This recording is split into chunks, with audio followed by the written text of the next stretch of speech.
누가복음 1장 13절에서 17절 말씀까지 한 절씩 읽겠습니다. 천사가 그에게 말하였다. 사가랴야, 두려워하지 말아라. 내 간구를 주님께서 들어주셨다. 내 아내 엘리사벳이 너에게 아들을 낳아줄 것이니 그 이름을 요한이라고 하여라.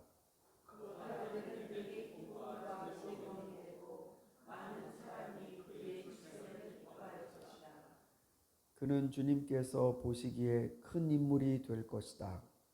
그는 포도주와 독한 술을 입에 대지 않을 것이요 어머니 뱃속에 있을 때부터 성령을 충만하게 받을 것이며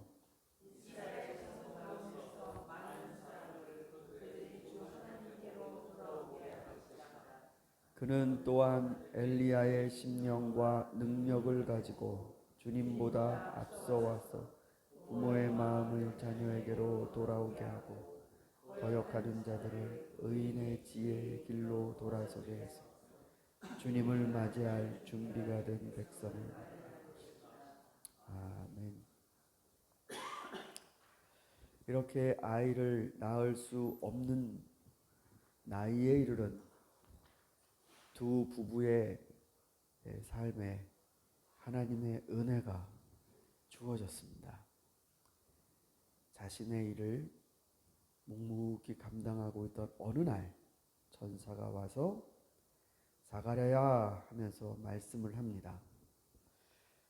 하나님이 내 간구를 들어주셨다. 네 아내가 아이를 낳을 것이다. 이름을 요한이라고 하여라.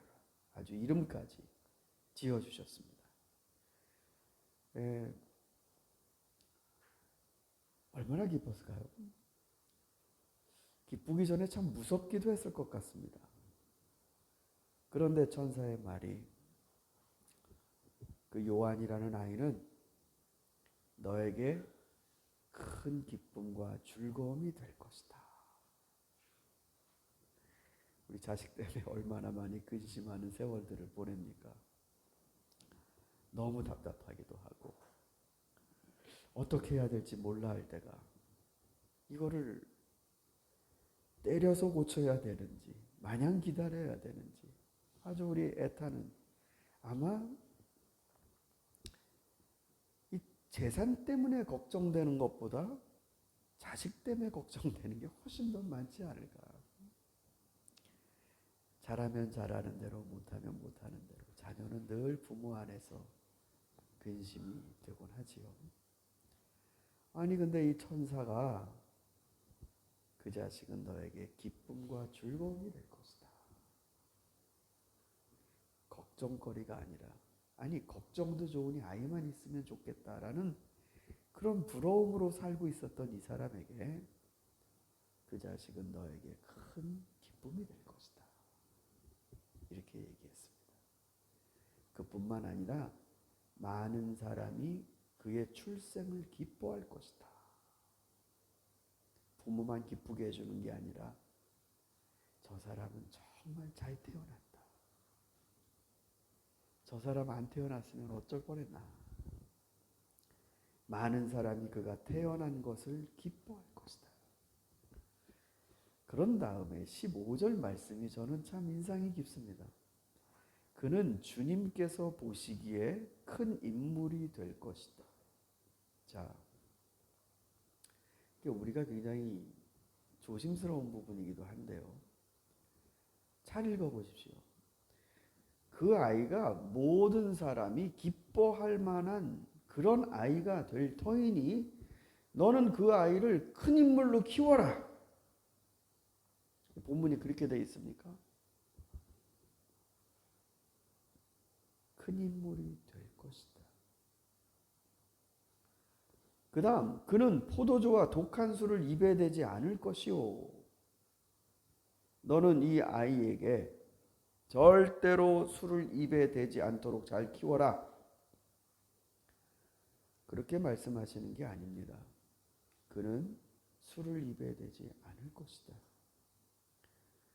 너는 뱃속에 있을 때부터 정말로 이 아이를 위해 뜨겁게 영적인 충만함을 가지고 이 태중에 있는 아이에게 전달하도록 하여라. 그게 아니고 어머니 뱃속에 있을 때부터 성령의 충만함을 받을 것입니다. 이렇게 보면요, 아이가 이제 뱃속에서 임신이 돼서 태어날 때까지, 아니 태어나서 이후도 하나님이 이 아이에 대해서 어떻게 할 거라는 계획을 얘기해 주신 거예요. 이 자식은 이렇게 될 것이다. 너희가 이렇게 키워라. 그게 아니고요, 그 자식이 그렇게 될 것이다.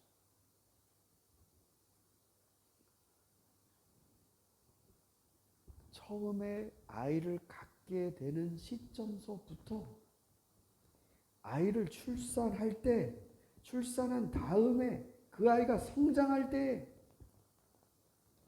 하나님이 뭘 하시겠다고 계속 얘기를 하시잖아요. 어떻게 생각하십니까, 여러분?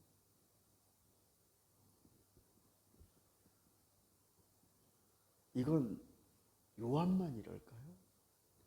엘리사벳이랑 사가랴의 이 신실한 가정에 하나님이 특별히 이렇게 은혜를 내리신 거고, 나머지 부부 사이에 태어나는 자녀들은 전부 다 부모 몫으로 키우라고 그러실까요? 좀 그렇게 생각지 않습니다. 아이의 탄생은 하나님의 크신 뜻입니다. 엄마 아빠가 전적인 책임과 권한과 그리고 그 아이의 운명에 대해서 심지어는 주권까지도 가지고 있는 것처럼 늘 생각을 하지만 하나님으로부터 왔다. 하나님이 이 자식에게 하실 일이 있으시다라는 걸 겸손히 내려놓아야 될 필요가 있습니다. 하나님이 주셨다. 하나님이 키우신다. 결정적으로 하나님이 이 자식을 어떤 일로 쓰실 것이다. 자식을 내놔야 됩니다. 아니 처음부터 그렇게 온 겁니다. 지금 가브리엘 천사가 사가랴와 그 아내에게 이런 일이 벌어질 거라고 얘기하는 거의 핵심은 하나님의 계획입니다. 하나님의 때가 있어서 그 때가 다 찼고 그때에 너희에게 이런 자식을 주셔서 그가 이런 일을 하게 될 것이다. 그리고 너는 그 자식을 통해 굉장히 큰 기쁨을 보게 될 것이다. 그러면 이 자식은 앞으로 어떤 일을 하려고 하나님이 부르셨는가? 16절, 17절이죠. 이스라엘 자손 가운데 많은 사람들을 그들의 주 하나님께로 돌아오게 할 것이다. 그러니까 지금 뱃속에 아이가 태어나는데 그 아이가 하는 일은 이스라엘 사람들을 하나님께로 돌아오게 하는 일을 할 거랍니다. 그러면서 말라기 4장에 나오는 예언, 그러니까 말라기 선지자가 했던 그 예언이 바로 이 아이에게 적용된다라고 얘기하는 겁니다. 여러분, 말라기가 구약 성경에 어디에 있죠? 말라기 몇 장까지 있죠? 이거 어디에 나온 말인지 한번 보십시오. 4장 몇 절에 나오는 얘기인지.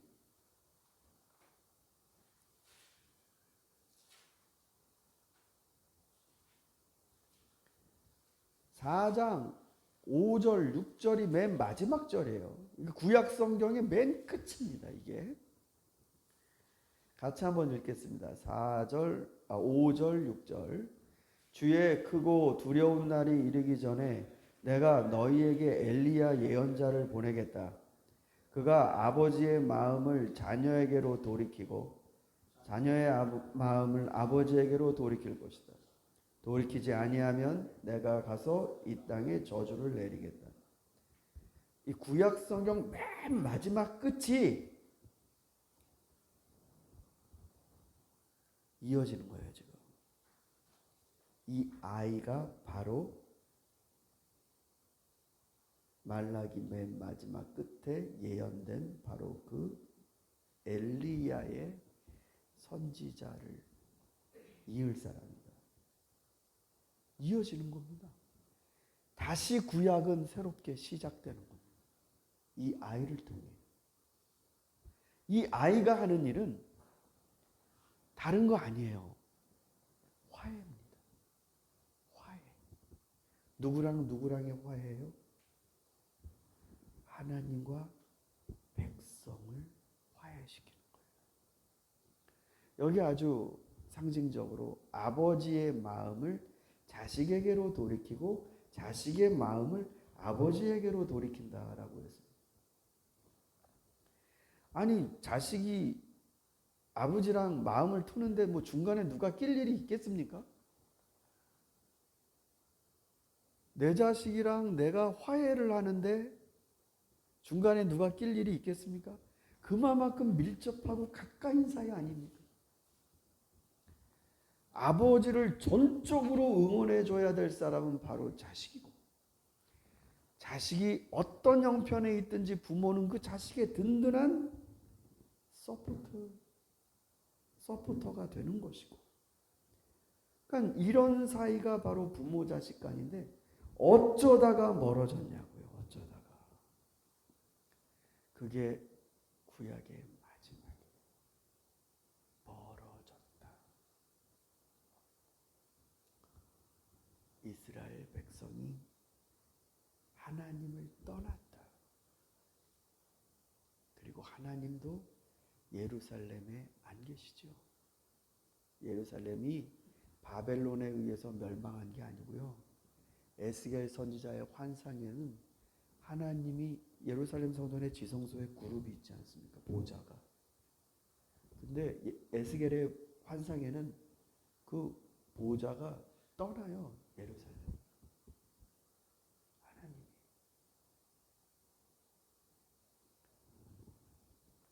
하나님의 공의가 이루어지지 않을 때, 그리고 하나님이 그토록 간절히 돌아오라.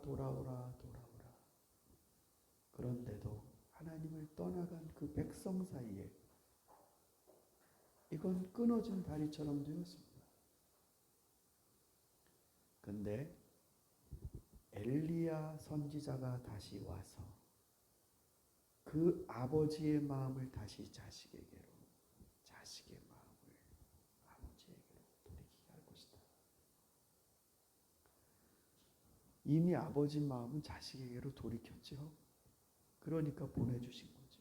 그 자식을 위해서 다시. 이 일을 감당하게 될 것이다. 그러니 너는 이 자식을 큰 기쁨이 될 것으로 알아라. 그러니까 이 자식은요, 사적 기쁨을 위한 자식이 아니에요.